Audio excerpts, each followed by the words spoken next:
থেকে তুলেছিল, ওই নীলনদ নদী থেকে তুলে ইউসুফ নবীকে, নবী মূসা আলাইহিস সালাম আর একটা অন্য দেশে নিয়ে চলে যায়। ওই দেশটার নাম হলো প্যালেস্টাইন, অর্থাৎ ফিলিস্তিন বলা হয়।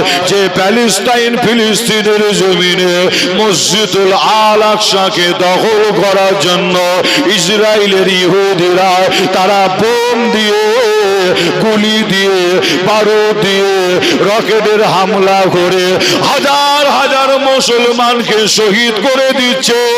এ নবী প্রেমিকেরা, সেই দৃশ্য যদি মোবাইলে দেখে আপনার চোখ দিয়ে পানি বার হবে।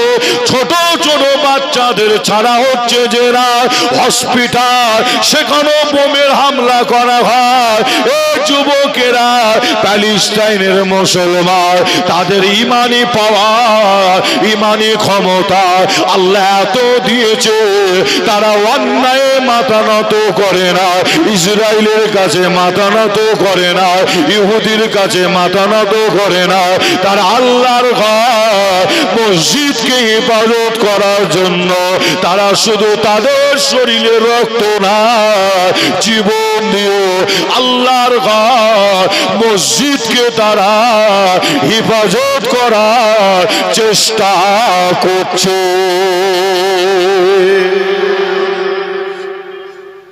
যেটা হবে না সুবহানাল্লাহ। সেই মসজিদুল আল আকসা আশেপাশে কটা নবীর কবর মুবারক আছে জানেন? ওই মসজিদুল আল আকসার আশেপাশে একটা নাই, দুটো নাই, কিছু কম বেশি 70 জন নবী আলাইহিস সালামের কবর মুবারক রয়েছে। হযরতে নবী মূসা আলাইহিস সালাম ইউসুফ নবীকে ওই নীলনদ থেকে তুলে প্যালেস্টাইন অর্থাৎ ফিলিস্তিনের জমিনে নিয়ে গিয়ে দাফন করে দিয়েছিলেন। জোরে বলুন। তাহলে এর দ্বারাই আমরা এখানে আর একটা জিনিস বুঝতে পারছি, প্রয়োজন যদি পড়ে, প্রয়োজন অনুযায়ী কবর মুবারক থেকে লাশ মুবারক তোলা হয়েছিল। এর প্রমাণ কি? প্রমাণ আছে, বুঝতে পারছেন না?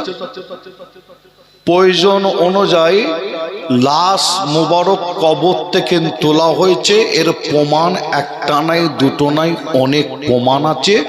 তার মধ্যে একটা প্রমাণ আপনাদের দিয়ে গেলাম, সেটা হচ্ছে নবী ইউসুফ আলাইহিস সালাম।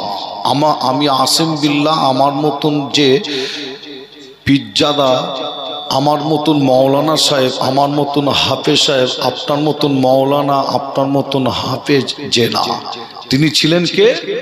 নবী, তাই তো নাকি?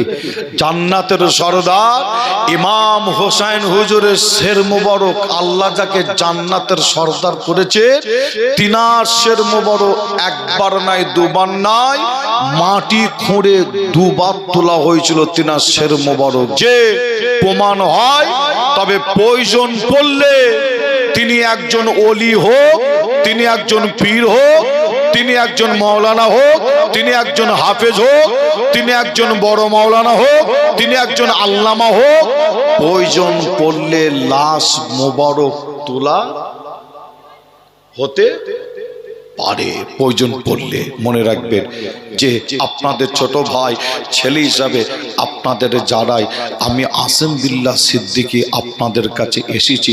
আমার একটা কথা বিভিন্ন জায়গায় যে আপনার একটু মানুষের কাছে ভুল ব্যাখ্যা করছে অনেকে, মনে রাখবেন যে আমি সে কথা এখানে বলতে চাইছি না।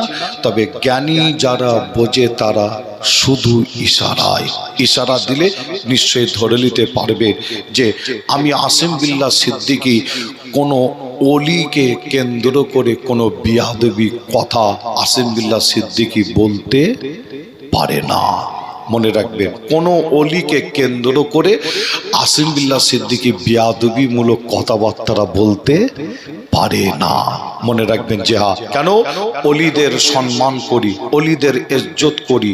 যে আল্লাহর অলিরা তিনারা এক একটা গোলাপ ফুল, আর এক একটা ফুলে আল্লাহ এক এক রকম খুশবু দিয়েছেন। জোরে বলুন।